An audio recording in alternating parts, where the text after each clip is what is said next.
তাহলে আজের আমাদের ফার্স্ট বা ফাইনাল পার্ট অংশ, ফার্স্ট নয় ফাইনাল পার্ট অংশ, পর্যায় সারণী পর্যায়বৃত্ত ধর্ম।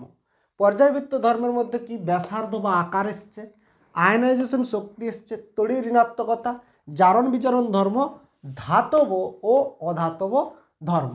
এই কটা হলো আমাদের পর্যায়বৃত্ত ধর্ম, যেটা ক্লাস 10-এ শিখতে হচ্ছে পর্যায় সারণী থেকে।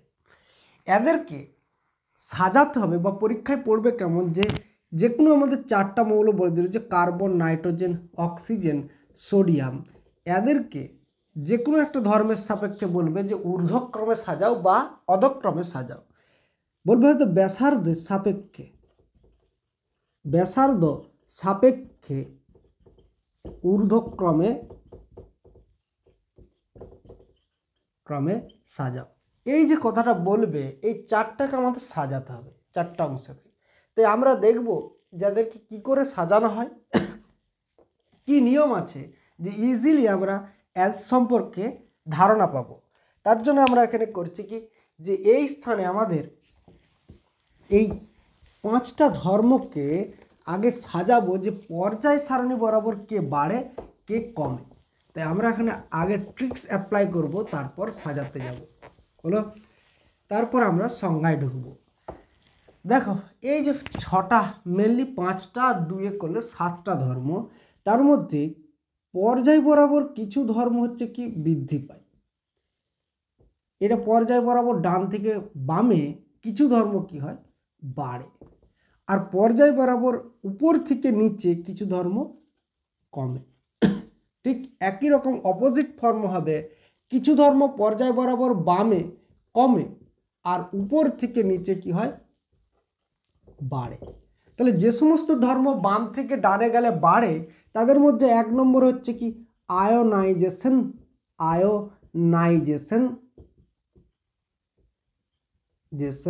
শক্তি, একটা ফার্স্ট টার্ম হলো। দ্বিতীয় হলো কে তড়িৎ ঋণাত্মকতা, কে তড়িৎ ঋণাত্মকতা। 3 নম্বর হচ্ছে কি জারণ ধর্ম,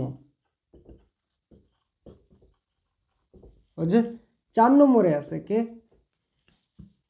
অধাতব ধর্ম। আর বাম থেকে ডানে কমে এমন ধর্ম হচ্ছে, 1 হলো ব্যাসার্ধ বা এটাকে আমরা বলি আকার, 2 হচ্ছে তোমার বিজারণ ধর্ম,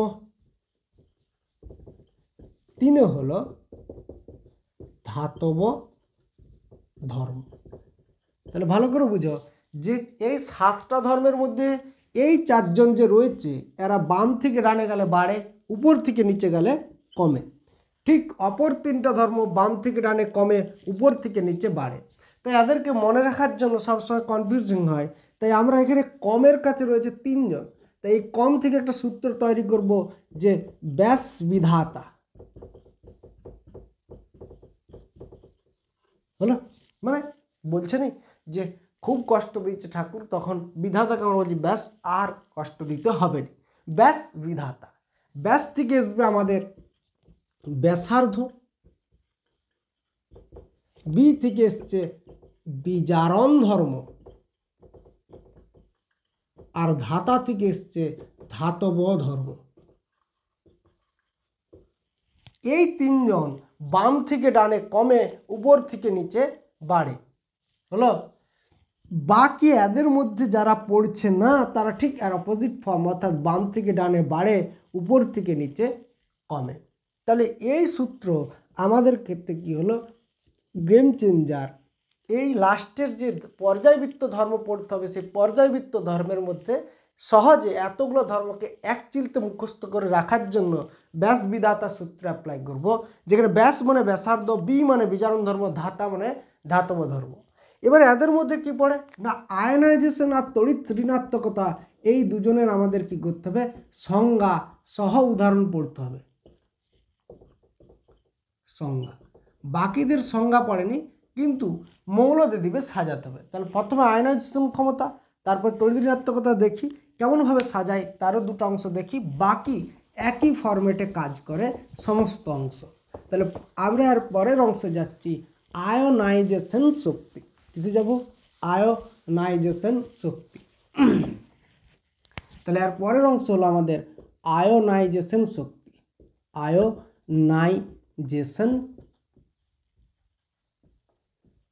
শক্তি, ঠিক আছে। আয়োনাইজেশন শক্তিতে আমরা কি পাচ্ছি? আয়োনাইজেশন শক্তি যে বা একে আয়নভবন শক্তিও বলা হয়, বা একে কি বলা হয়? আয়নন বিভব। আয়নন বিভব এই কথাটা দ্বারা উল্লেখ করা হয়। এর মানে হচ্ছে যে কোনো মৌলের সর্ববহিস্থ কক্ষে, ধরো এখানে রয়েছে লিথিয়াম, লিথিয়ামের এটা নিউক্লিয়াস হলে তাকে কেন্দ্র করে কি আছে? একটা কক্ষপথ আর একটা কক্ষপথ, দুটা কক্ষপথ রয়েছে। লিথিয়ামের 3টে ইলেকট্রন মানে এখানে কেন্দ্র করে দুটা শেষ কক্ষে রয়েছে আর একটা ইলেকট্রন। এখন এখানে লিথিয়াম যে রইল, এর ইলেকট্রন সংখ্যাও 3, প্রোটন সংখ্যাও 3, তার আর নিউট্রাল চার্জ যে হবে সেই চার্জটা এখন হবে কি? নিউট্রাল বা জিরো হলো। তাহলে এই ক্ষেত্রে যদি আমি এই ইলেকট্রনটাকে এখান থেকে বহির্ভূত করে দিই, কি করে দিই? বহির্ভূত করে দিই, তাহলে এইখানে যে আমার নিউক্লিয়াসটা তৈরি হবে, সেই নিউক্লিয়াসটা কি হবে? দুটা ইলেকট্রন থাকবে, কিন্তু শেষ কক্ষে আরেকটা ইলেকট্রন থাকছে না। অর্থাৎ এই যে লিথিয়াম দাঁড়িয়েছে, এই লিথিয়ামের ইলেকট্রন সংখ্যা 2, প্রোটন সংখ্যা তো পরিবর্তন হবেনি, কারণ প্রোটন নিউক্লিয়াস থেকে কোনো কণা বেরায়নি, তাই প্রোটন সংখ্যা থাকবে 3। তাহলে 2 আর 3-এর মধ্যে দেখতে পেলাম ইলেকট্রন কমে গেছে, প্রোটন বেড়ে গেছে। তাহলে এর যে চার্জ হবে, সেই চার্জটা হবে কি? পজিটিভ।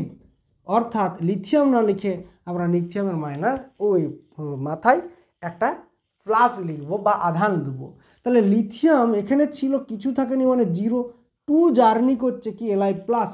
অর্থাৎ কোনো মৌলের শেষ কক্ষপথ থেকে একটি ইলেকট্রনকে বহির্ভূত করতে যে পরিমাণ শক্তির প্রয়োজন তাকেই বলা হচ্ছে আয়নাইজেশন শক্তি, ঠিক।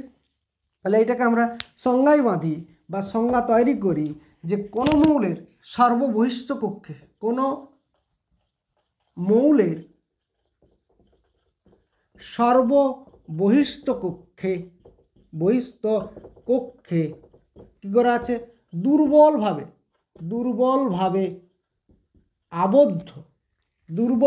আবদ্ধ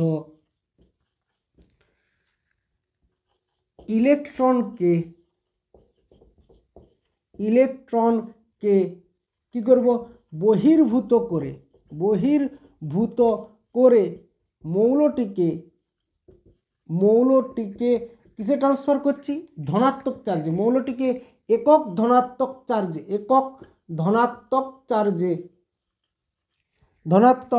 চার্জে বা আধানে পরিণত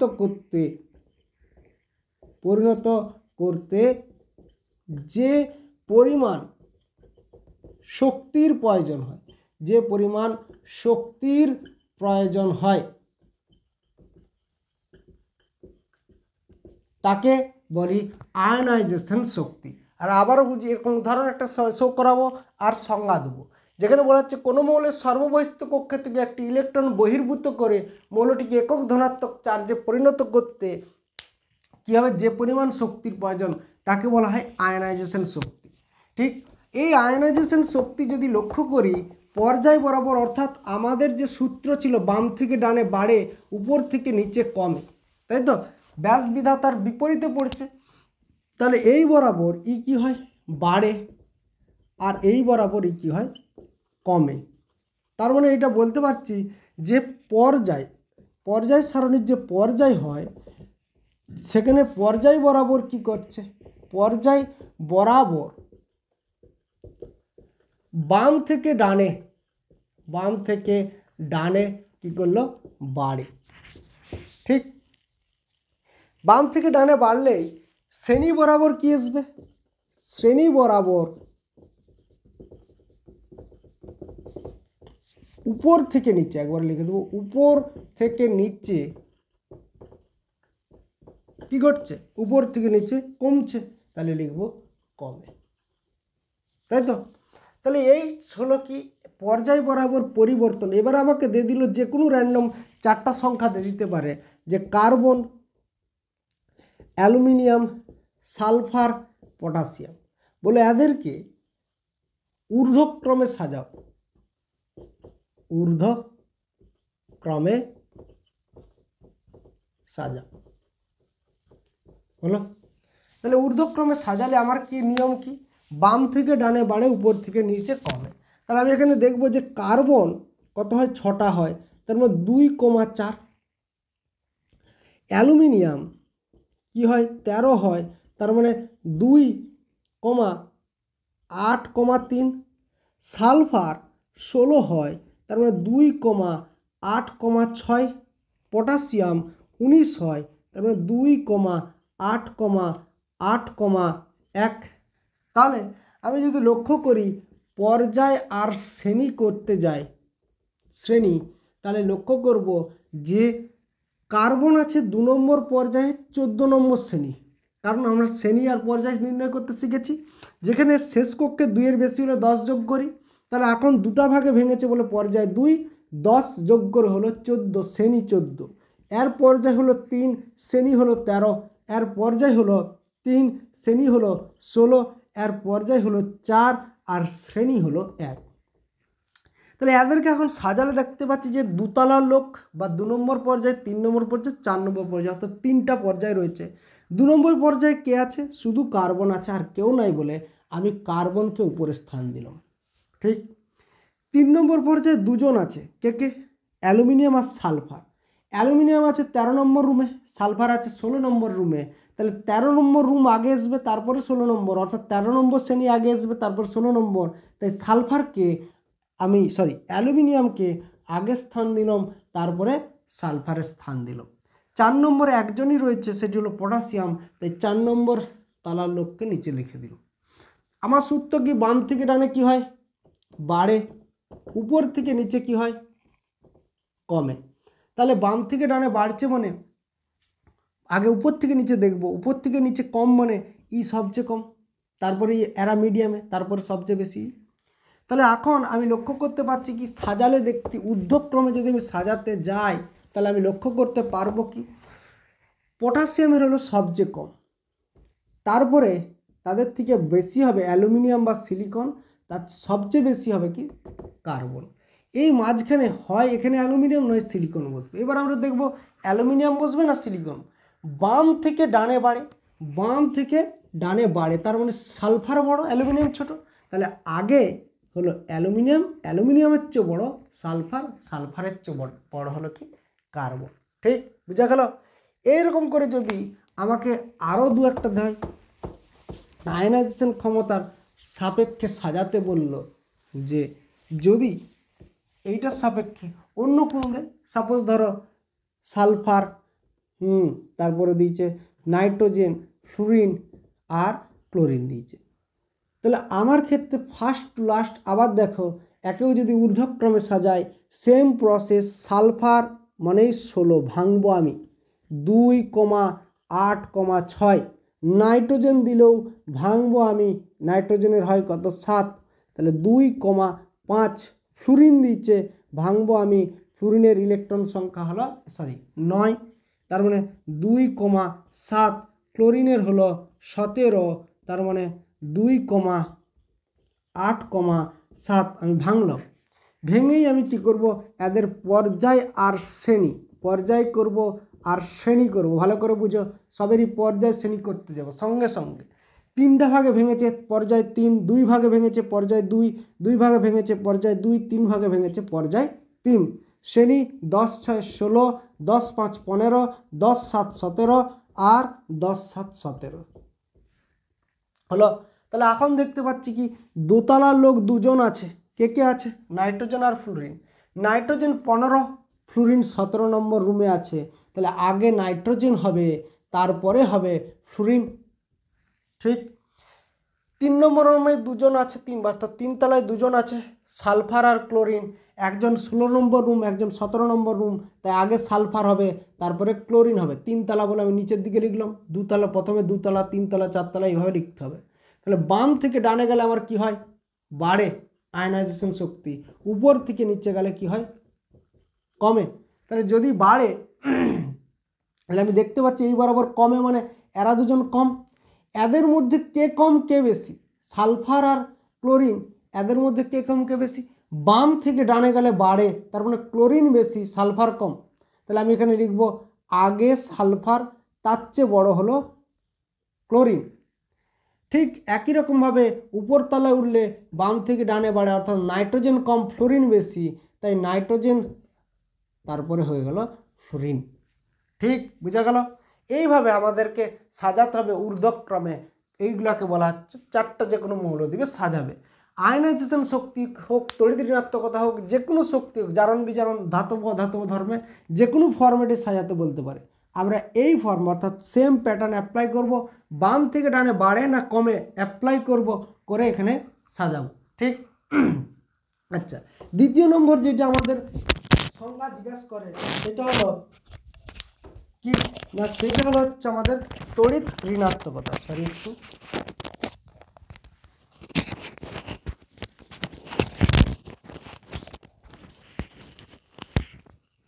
দ্বিতীয় নম্বর যে সংজ্ঞাটা জিজ্ঞাসা করে সেটা হলো তড়িৎ ঋণাত্মকতা। তাহলে আমরা তড়িৎ ঋণাত্মকতাটা একটু দেখব, দেখবার পরে মোটামুটি এই চ্যাপ্টার থেকে জানবার বিষয় প্রায় সারা হয়ে যাবে। তাহলে তড়িৎ ঋণাত্মকতা কি? তড়িৎ ঋণাত্মকতা হলো আগে জানতে হবে কিছুটা ধারণা যে সমযোজী যৌগের বিষয় সম্পর্ক অনেকটাই।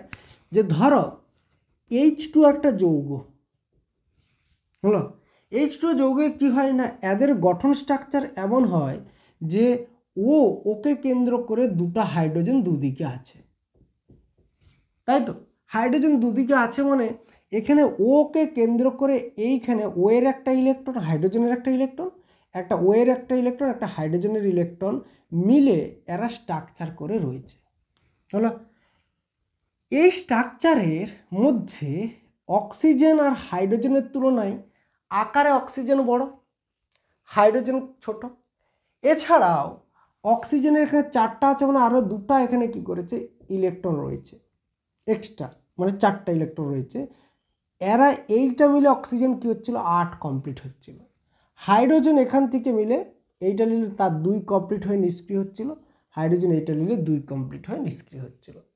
এবারে যে এখানে যে ইলেকট্রন জোড়টা পেলাম, এই জোড়টা আর এই জোড়টা যেটা দুজনে মিলে ব্যবহার করেছে, এই জোড়টাকে যে নিজের দিকে বেশি আকর্ষণ করতে পারবে, যে নিজের দিকে বেশি আকর্ষণ করতে পারবে তার তড়িৎ ঋণাত্মকতা তত বেশি হবে হচ্ছে। অর্থাৎ হাইড্রোজেন চাইবে আমি নিজের দিকে আকর্ষণ করব, অক্সিজেন চাইবে আমি নিজের দিকে আকর্ষণ করব। এদের এই আকর্ষণ করার প্রবণতাকে বলা হচ্ছে কি তড়িৎ ঋণাত্মকতা। তড়িৎ ঋণাত্মকতা বুঝা গেল? তাহলে এখানে কোন ক্ষেত্রে এই তড়িৎ ঋণাত্মকতা অ্যাপ্লাই হবে? যে কোনো সমযোজী যৌগ হলেই তড়িৎ ঋণাত্মকতা অ্যাপ্লাই হবে। ঠিক, তড়িৎ ঋণাত্মকতার ক্ষেত্রে আমরা মনে রাখবো সবসময় সমযোজী যৌগ হতে হবে। তাই তড়িৎ ঋণাত্মকতার যদি সংজ্ঞা তোমরা চাও তাহলে লিখতে পারো যে কোনো সমযোজী যৌগে, কোনো সমযোজী যৌগে থাকা, কারা থাকবে? থাকা ইলেকট্রন জোড়কে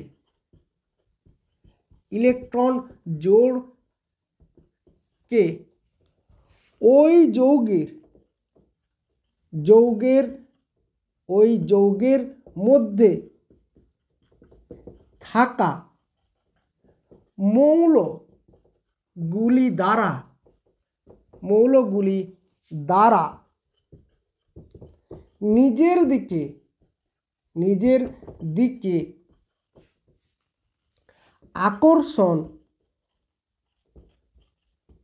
করার প্রবণতাকে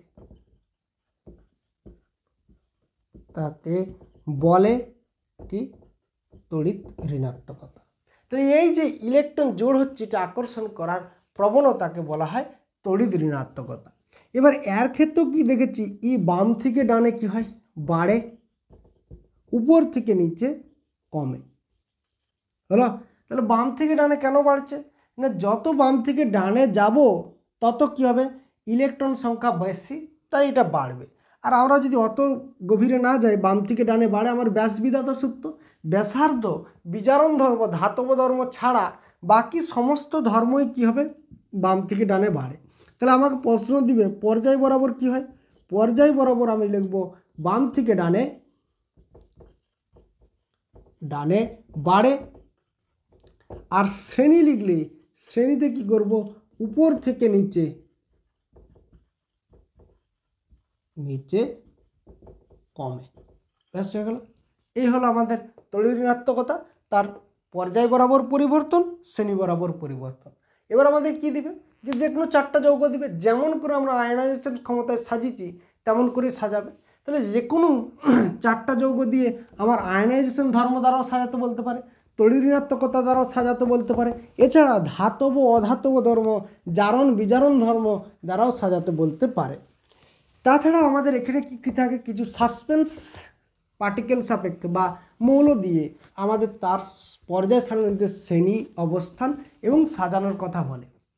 যেমন এ বললো এ একটা মৌল, বি একটা মৌল, সি একটা মৌল, এদের পারমাণবিক সংখ্যা কত, পারমাণবিক সংখ্যা দিয়ে দিল একটা Z-1, একটা জেড, আর একটা দিয়ে দিচ্ছে Z+2। এবার বলে দিচ্ছে, আমাকে বলে দিল বি নিষ্ক্রিয় মৌল। বি যদি নিষ্ক্রিয় মৌল হয় তাহলে এখান থেকে আমাকে বলবে বি নিষ্ক্রিয় মৌল। নিষ্ক্রিয় মৌল হলে আমাদেরকে সাজাতে শিখতে হবে। যে এবার আমাকে প্রশ্ন করলো যে এ কার, সরি এ বলছি যে, তাই এই বলছি এর শ্রেণী কি, শ্রেণী কি।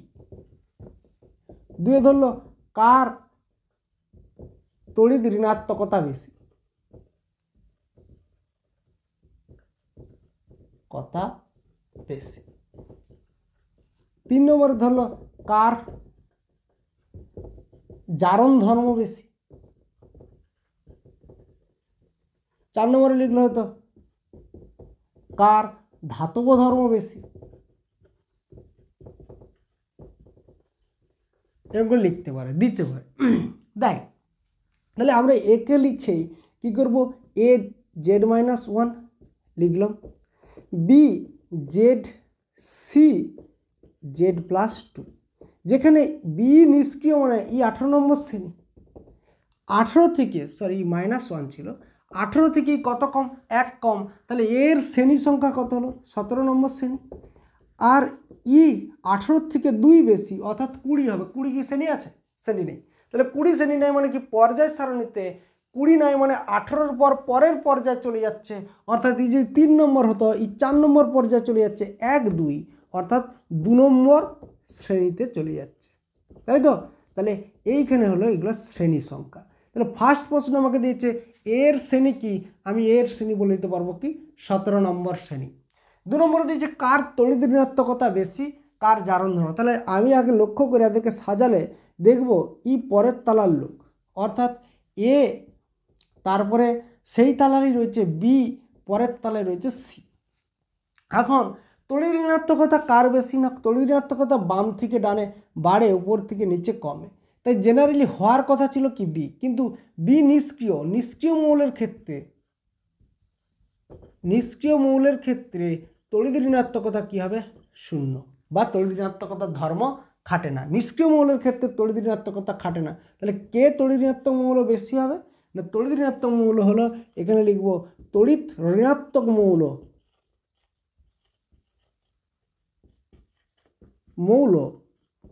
কি হচ্ছে, তড়িৎ ঋণাত্মক মৌল হবে এ। কার জারণ ধর্ম বেশি, জারণ ধর্ম আমরা কি পড়েছি, ব্যাস বিধাতা, ব্যাসার্ধ, বিজারণ ধর্ম, জারণ ধর্ম বাম থেকে ডানে কমে, উপর থেকে নিচে বাড়ে। তাহলে ব্যাস বিধাতার বিপরীতে পড়েছে জারণ ধর্ম, তাহলে জারণ ধর্ম কী হয়, বাম থেকে ডানে বাড়ে, উপর থেকে নিচে কমে।